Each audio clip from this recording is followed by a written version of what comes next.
aleluia. Vou pedir para você abrir a sua Bíblia no Salmo 40.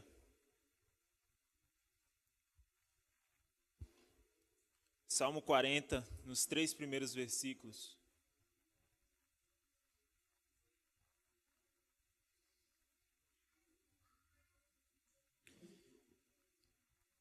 Salmo 40 diz assim: depositei toda a minha esperança no Senhor. Ele se inclinou para mim e ouviu o meu grito de socorro. Ele me tirou de um poço de destruição, de um atoleiro de lama. Pôs os meus pés sobre uma rocha e firmou-me em um local seguro. Pôs um novo cântico na minha boca, um hino de louvor ao nosso Deus. Muitos verão isso, temerão e confiarão no Senhor. Feche seus olhos, vamos orar? Pai, nós precisamos do Teu poder nesta noite. Espírito Santo, nós precisamos do Teu convencimento. Nos convença do pecado, da justiça e do juízo. Abre os nossos corações para que a gente seja capaz de entender a Tua palavra.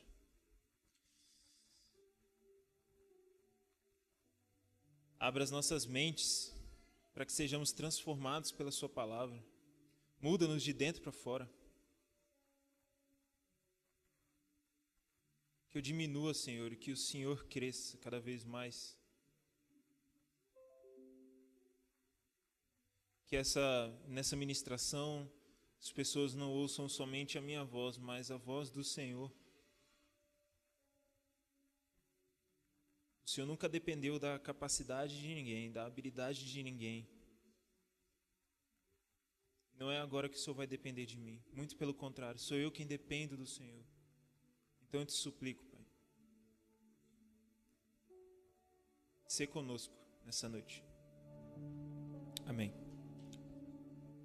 Eu lembro que quando eu era criança, desse tamanhozinho aqui, mais ou menos, era uma tradição de família, nos períodos festivos, nós irmos para a casa da minha bisavó, Joana, que hoje já dorme no Senhor.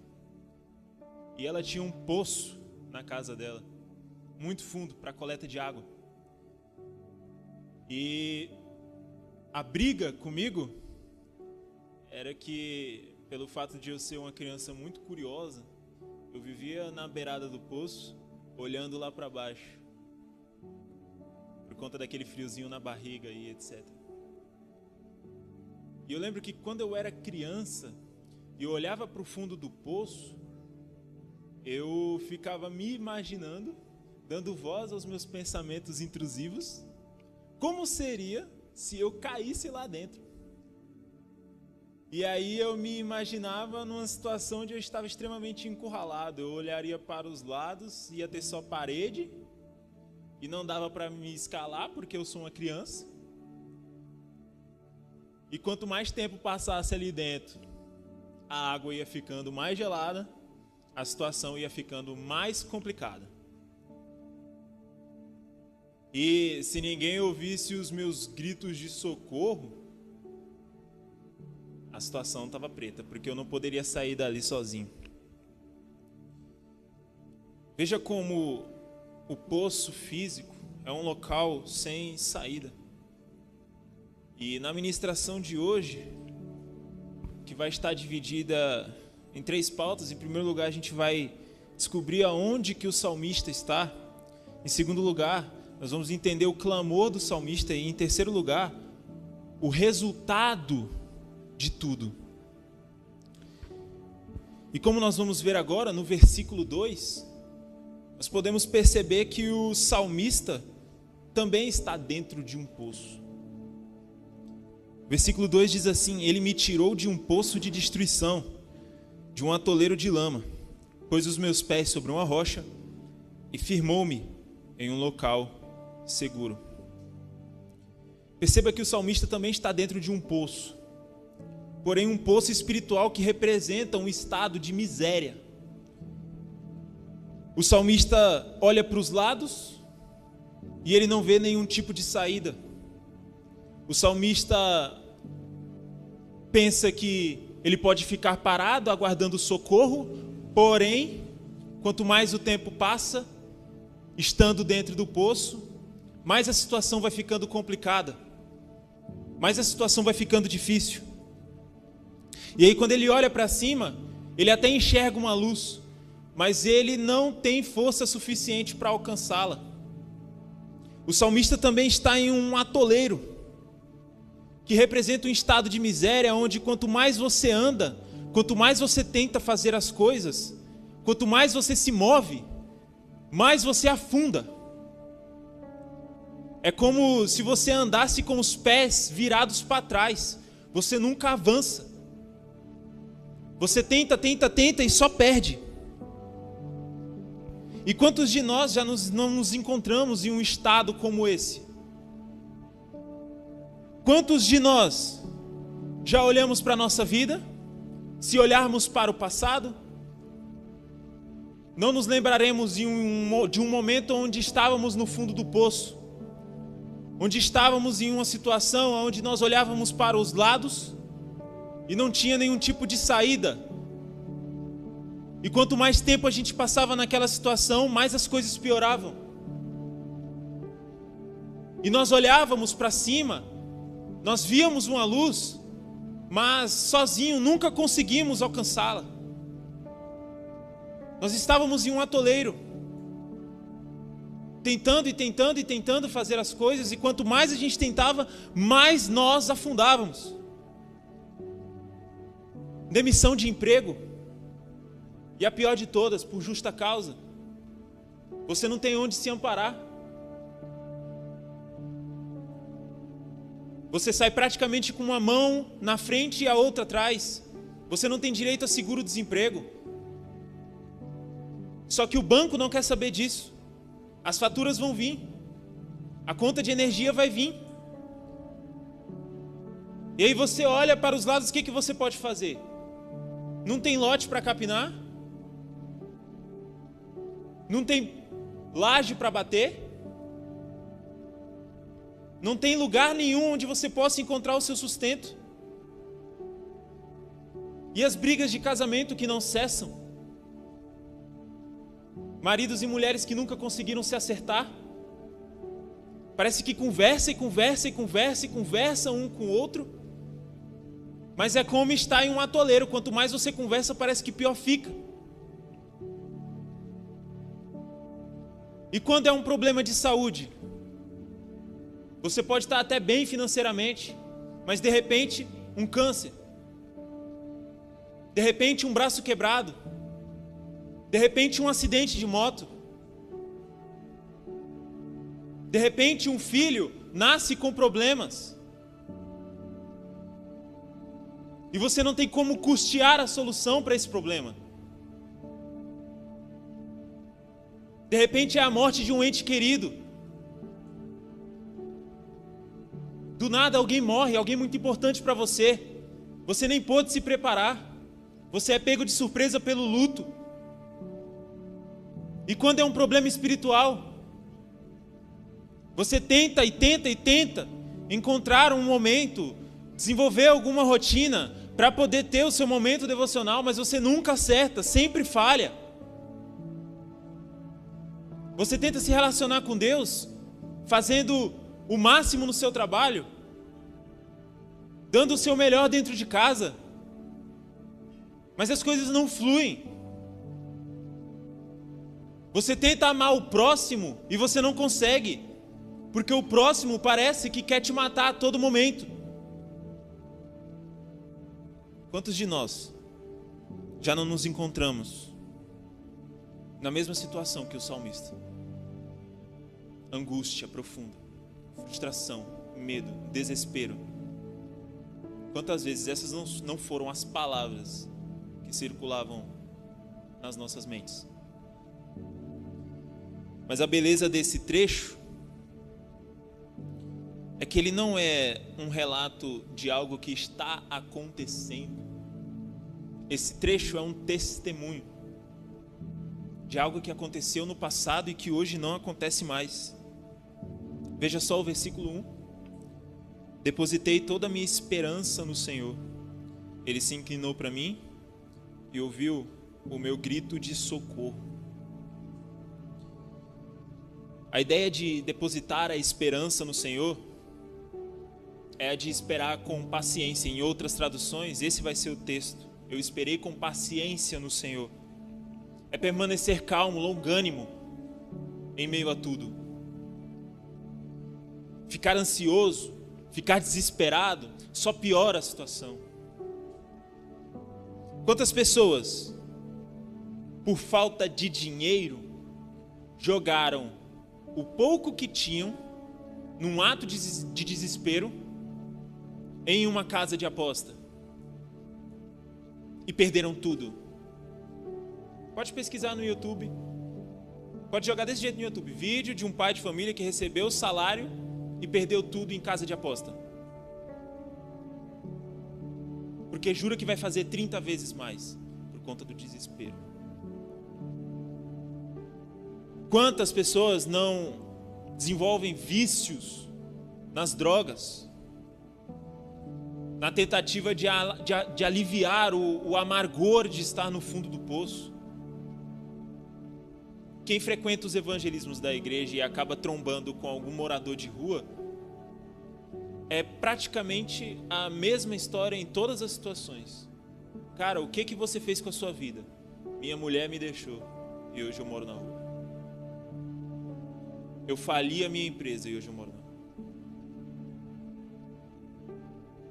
Meu filho morreu e hoje eu moro na rua. Eu perdi um ente querido, comecei a beber para tentar aliviar e hoje eu moro na rua. Porque o vício me tirou tudo o que eu tinha. Porque quando eu estava no fundo do poço, deixou-se ser guiado pelo desespero, pela pressa de resolver tudo na hora. Não há o que fazer. Por mais que a gente tente resolver as nossas coisas o mais rápido possível, na maior pressa possível, no maior desespero possível, não adianta. Não adianta tentar ir escalando as paredes do poço. Você não vai chegar lá em cima, você vai escorregar e vai cair de novo. E aí fica pior. Pior do que estar no fundo do poço é estar no fundo do poço com o braço quebrado. A solução é esperar com paciência no Senhor. É pôr em oração e esperar. Dói? Dói. É ruim? É ruim. Mas não há o que possa ser feito. E algo muito belo desse versículo é que tem um detalhe muito sutil nele. O texto diz que Deus se inclina e ouve o grito de socorro do salmista. Esse ato de Deus se inclinar é um detalhe muito sutil, porque demonstra um movimento de Deus em direção ao filho que está em desespero.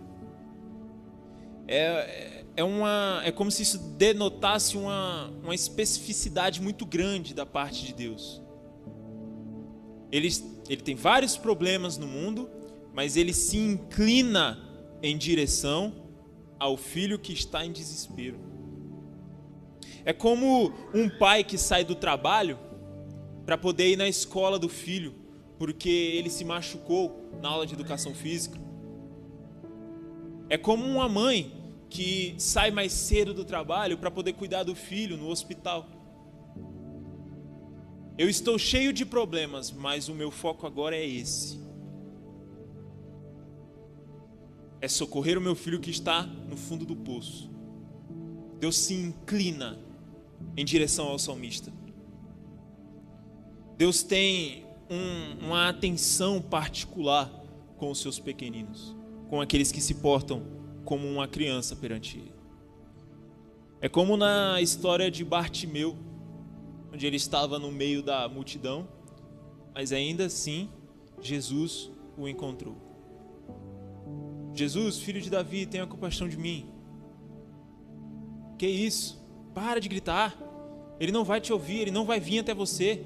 Para com isso. E Jesus o encontra e o cura e o salva. Porque Deus tem uma atenção particular para os seus pequeninos.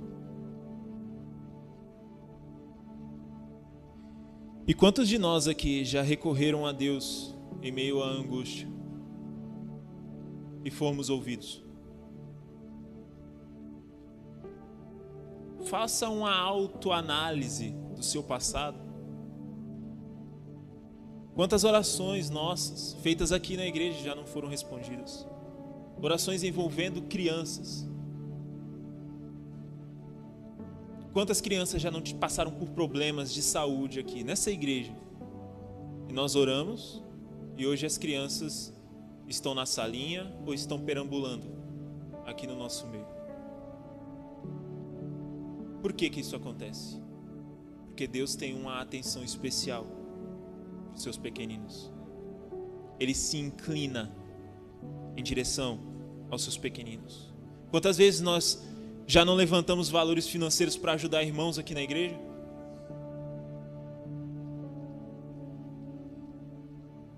Quantas vezes Deus já não ouviu o nosso clamor? Quantas vezes?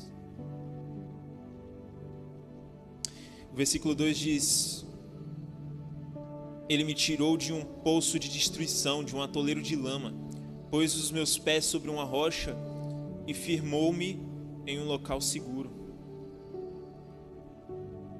Veja que o cuidado de Deus, ele se estende, ele não se limita somente a remover o salmista do fundo do poço.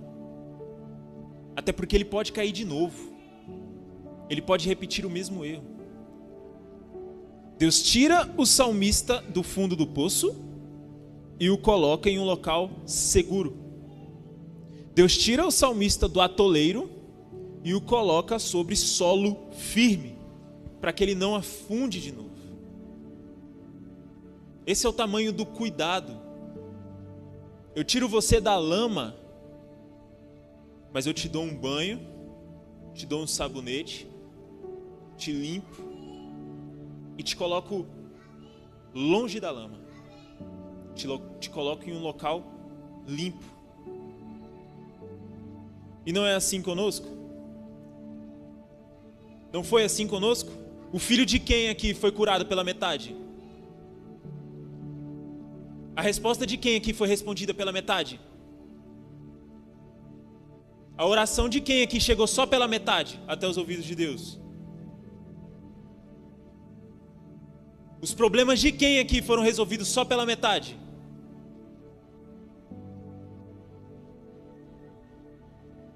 Quantas vezes não precisamos de ajuda e Deus deu mais do que precisarmos?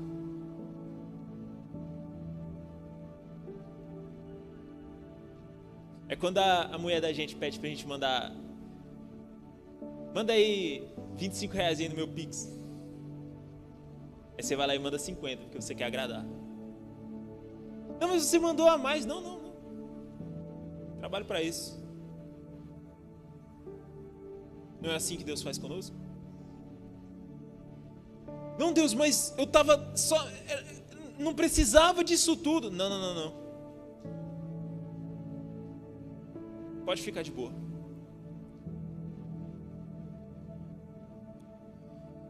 Só que a pergunta que eu quero fazer para você aqui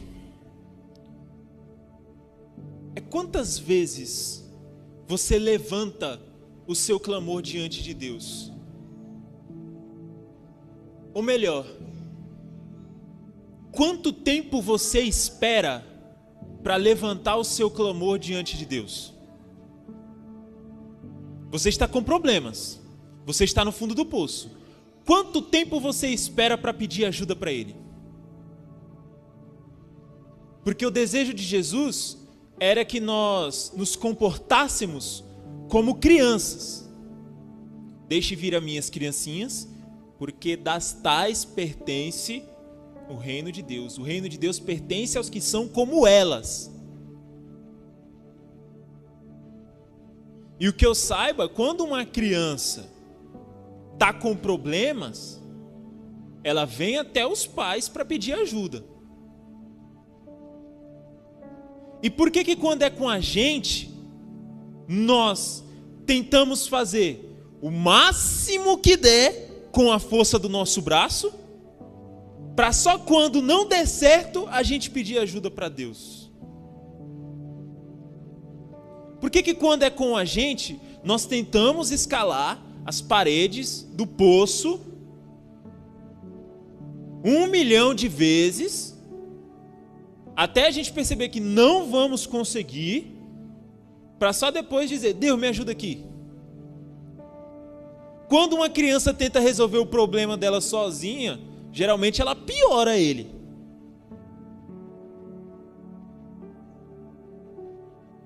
E não é isso que nós fazemos? Quando nós tentamos resolver pela força do braço, nós não pioramos a situação?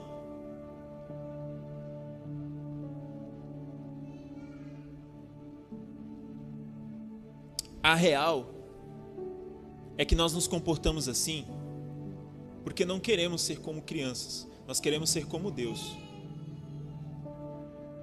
Qual foi a proposta da serpente para Eva? Não, se eu comer eu vou morrer. Se eu comer o fruto eu vou morrer. Não. O que a serpente diz? Não. A verdade é que se você comer esse fruto, você será como Deus. Ah, sim, eu quero, DK. E comeu.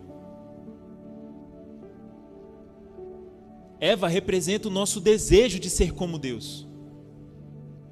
Eva representa o nosso desejo de tomar o lugar de Deus. É por isso que sempre queremos resolver os nossos problemas. É por isso que nós sempre queremos fazer tudo sozinho, para não ter que agradecer a ninguém depois, para não ter que ficar devendo ninguém depois, porque queremos ser Deus, queremos ser o Deus da nossa vida. Nós queremos resolver os problemas, nós queremos sair do poço da maneira que nós queremos, quando nós quisermos e se nós quisermos. E aí chega num ponto em que a ficha cai e nós percebemos que não somos como Deus e não estamos nem próximos de ser igual a Ele, e que na verdade somos pecadores, falhos, e que os nossos atos por muitas vezes não representam a boa justiça de Deus. E aí sim a gente lembra que Jesus existe, e aí sim a gente pede desculpa para Ele, e aí sim a gente pede ajuda para Ele. E aí nós vamos até lá com o rabinho entre as pernas. Ô Jesus, ajuda aqui que não está dando. Resolve aqui que não está dando. Ô Jesus, agora eu estou morrendo. Deixa eu morrer não. Ô Jesus, agora lascou, agora já foi. Não deixa aí não. Resolve aqui para mim. E aí a gente coloca uma bucha que a gente piorou nas mãos dele. Sorte nossa que o relacionamento de Deus para conosco é baseado em uma coisa chamada graça.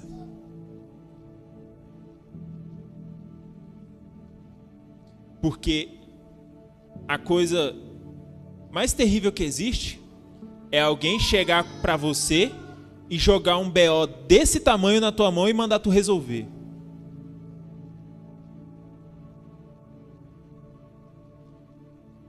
Quem trabalha com muitas pessoas sabe disso. Mas nós vamos até Deus e colocamos na mão dele um problema que nós pioramos em 100 vezes. E ele se compadece da mesma forma que um pai se compadece de um filho que dá muito trabalho, que é teimoso, e ainda assim nos ajuda. Porque quando Ele olha para nós, Ele não vê a justiça que nós produzirmos por nós mesmos. Ele vê a justiça de Cristo, que foi colocada sobre nós quando Ele morreu na cruz. E aí Ele vira para a gente e diz: eu vou te ajudar. Independente de você ter piorado a situação. O desejo de Deus é que sejamos como crianças. O problema apareceu, nós levamos em oração e pedimos ajuda. Olha, Deus, eu vou tentar, mas sem o Senhor eu não vou conseguir. Porque é isso que criança faz. Criança corre para os braços do pai. Criança corre para o calor do abraço do pai. Criança corre para debaixo da asa do pai quando ela se sente em apuros.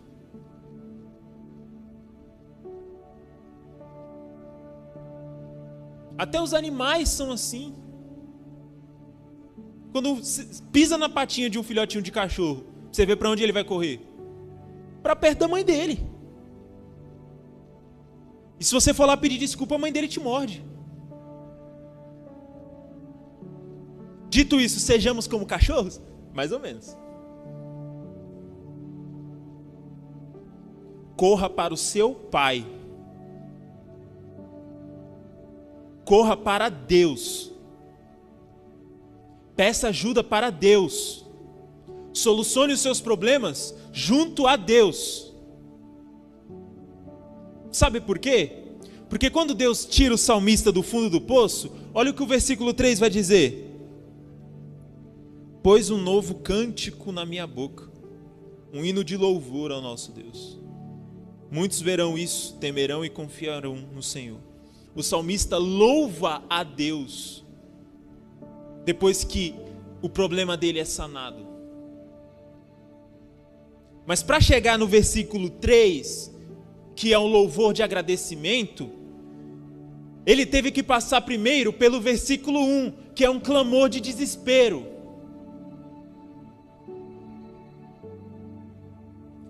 E algo muito lindo no versículo 3 é que, por mais que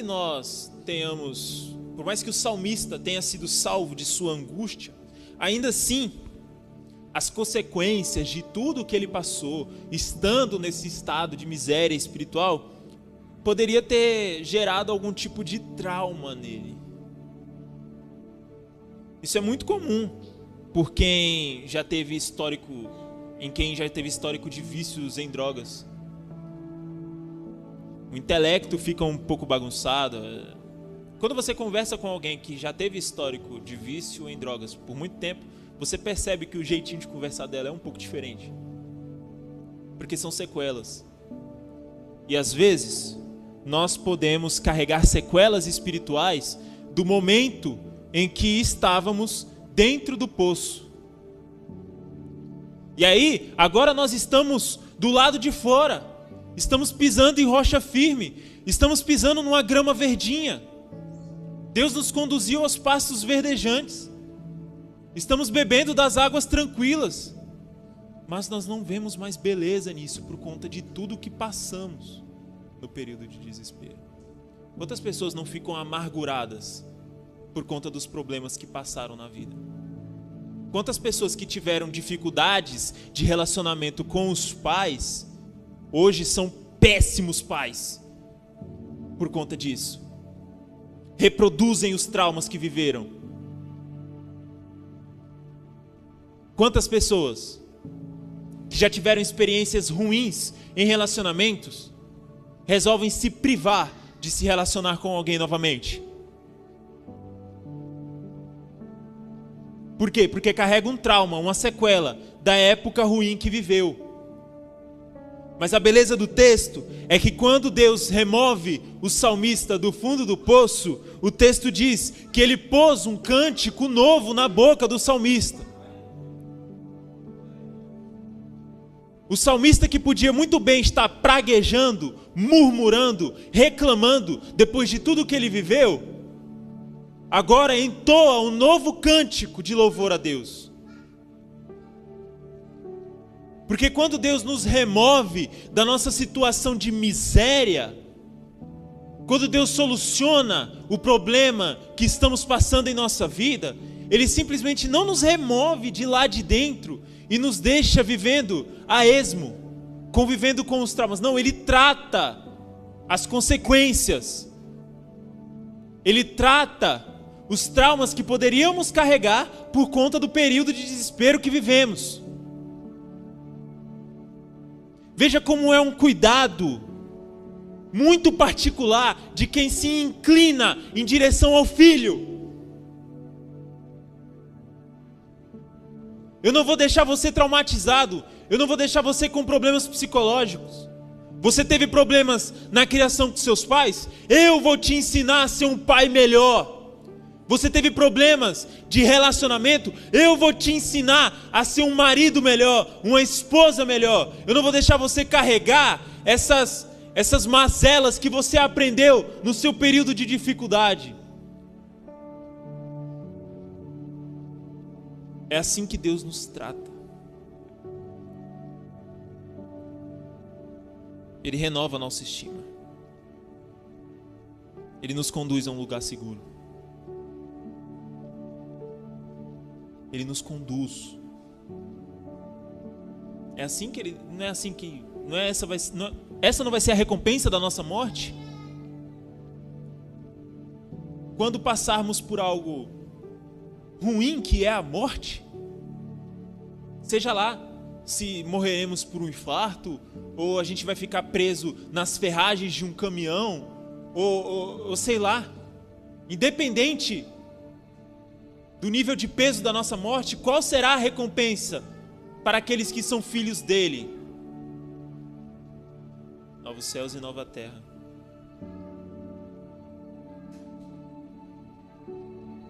Viver em um local onde não há mais dor, onde não há mais tristeza, não tem mais fome, porque o banquete será maravilhoso. E ainda seremos coroados. E ainda haverá recompensa pelas boas obras que praticamos aqui. Haverá o nosso galardão. Veja como Deus cuida de nós. Só que para que Ele cuide de nós, a gente tem que se pôr no nosso lugar. Não somos Deus, não somos capazes, não somos suficientes. Não somos.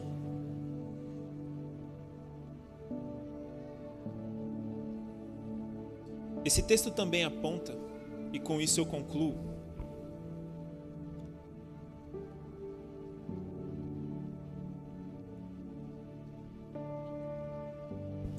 para o maior ato de amor que Deus teve para conosco. Não havia problema maior do que este que eu vou falar. Não havia falta de emprego maior. Não havia luto maior. Não havia. Nós tínhamos um problema enorme, gigantesco.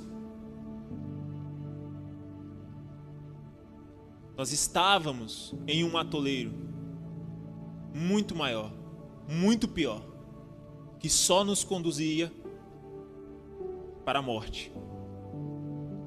O nosso problema tinha nome. O nosso problema chamava-se pecado. Esse era o nosso poço. Esse era o nosso atoleiro.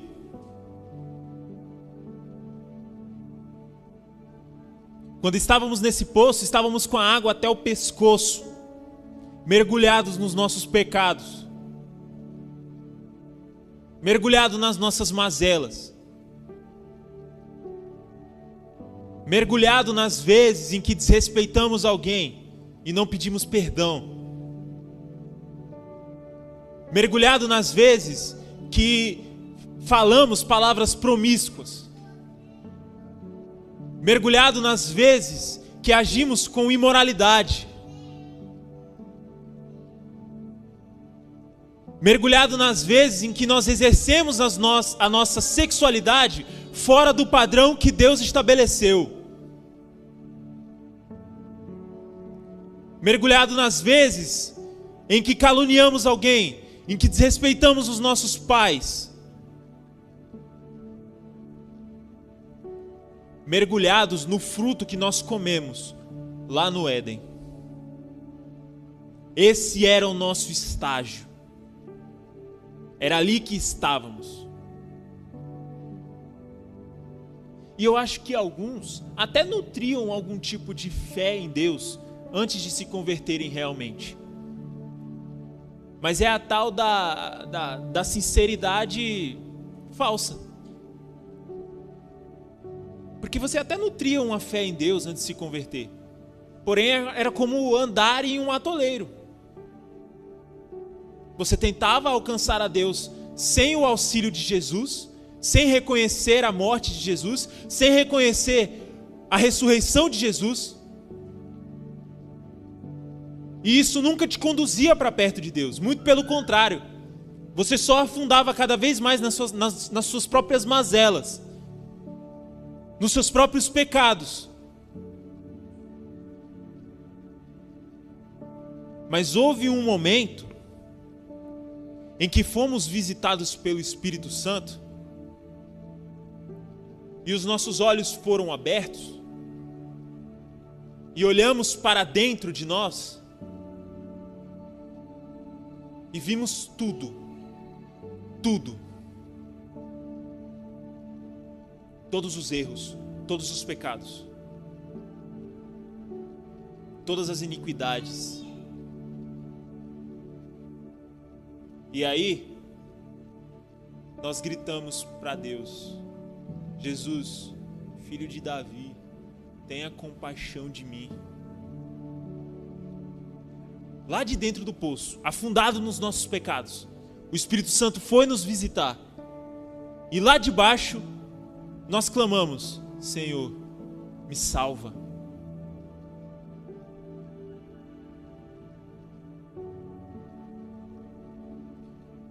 E aí eis que olhamos para cima, para a borda do poço. E Deus estava lá,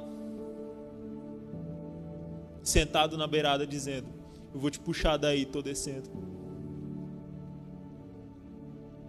Eu estou descendo aí para te buscar. E ele desceu, nos pegou pelo colo, nos colocou em solo firme, nos colocou em um local seguro, pegou uma mangueira, jogou em nós e nos lavou, e arrancou de nós o domínio do pecado. Nos vestiu com novas roupas e nos chamou de filhos.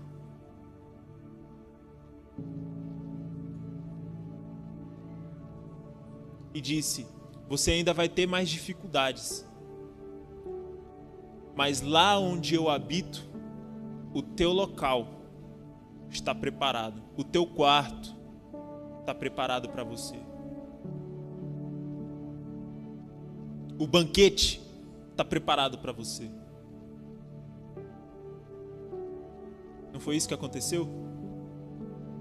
Não é isso a regeneração? Onde Deus nos arranca da nossa miséria e nos transforma em uma nova pessoa. Por mais que nós tenhamos problemas muito relevantes até, de forma nenhuma nós podemos esquecer que o maior problema da nossa vida foi resolvido. E que nenhum outro problema, nem mesmo a morte, pode nos causar algum tipo de tristeza. Porque o maior problema da nossa vida foi resolvido. Fomos salvos. Nós fomos salvos. Vamos orar?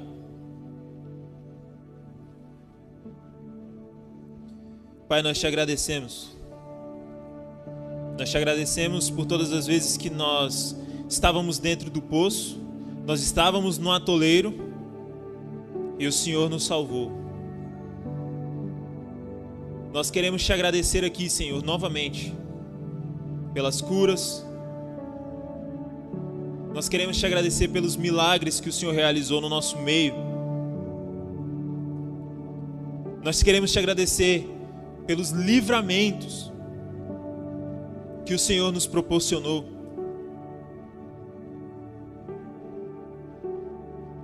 Nós queremos te agradecer por ter nos libertado do poder do pecado. Queremos te agradecer por ter nos salvado, Senhor, do pior poço que nós já estivemos. O poço do pecado. O lamaçal do pecado, o atoleiro do pecado. Nós não podíamos sair, Senhor. Mas o Senhor estava lá. E o Senhor nos puxou para fora. E o Senhor nos lavou. O Senhor nos regenerou. O Senhor mandou o seu próprio Filho para que morresse em nosso lugar, para que assim o poço não fosse mais o nosso lugar. Mandaste o teu próprio Filho, Senhor, para que assim pudéssemos habitar na tua morada, debaixo das tuas asas. Obrigado, Senhor, por ter nos salvado, nos livrado do poder da morte. E que em nome de Jesus, todas as pessoas, todos os teus filhos que estão aqui, os teus filhos, Senhor, o Senhor se incline em direção a eles. Muitos aqui podem estar passando por momentos de dificuldade, podem estar sofrendo com tristezas profundas, problemas difíceis. Há filhos do Senhor aqui que podem estar no fundo do poço agora, Senhor. Mas nós te clamamos. Vem nos buscar aqui dentro, Senhor. Nos tire dessa escuridão. Traga-nos para fora.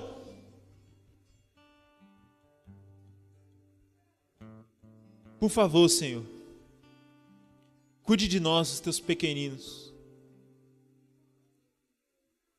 E nós te pedimos, Espírito Santo, que nos lembre como igreja que nós não devemos tentar resolver as coisas por meio da nossa própria força. E que, quando o problema chegar, o primeiro ato é levá-lo diante do Senhor.